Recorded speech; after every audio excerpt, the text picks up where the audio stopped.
ilalim ng punong mangga. Nag-away sina Jaja at Gilbert.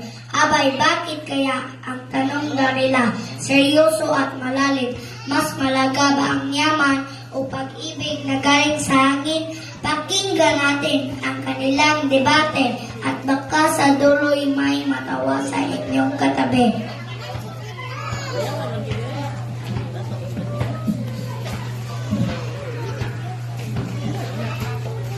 Ako si Jaja, cute at may ribbon pa, pero wag ka, marunong din ako sa pera. Kung ako'y mayaman, ako'y masaya. May cellphone, lollipop at tsokolate pa.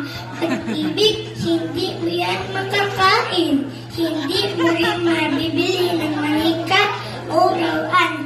Kaya ako ang yaman, ang tunay na mahalaga.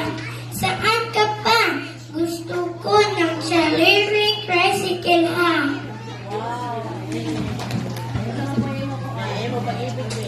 Ako naman si Gilbert. Walang cellphone pero may lambing. Pag-ibig ang gusto ko.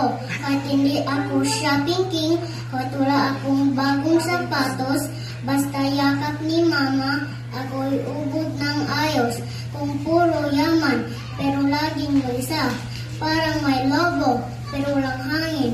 Abay malungkot na. Pag-ibig ang tunay na kayamanan ng puso. Hindi yan nabibili kahit sa shopping mo gusto. Ako si Joshua, taga-kanto lang. Pero ako'y mas matalino kaysa kay Langga. Tama si Jaja, yaman ay masarap. Tama rin si Gilbert, pag-ibig ang higit na kay sarap. Ang sabi ko, huwag mag-away, baka mamaya hindi kayo makakain ng tinapay.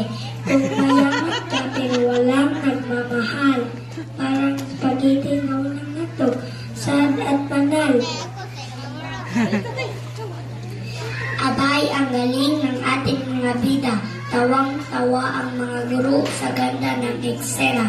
Mga bata, ito ang tandaan. Pag-ibig at yaman, parehong kailangan.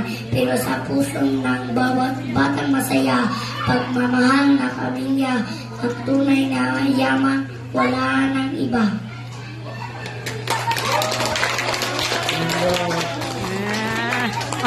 Nawag. Eh.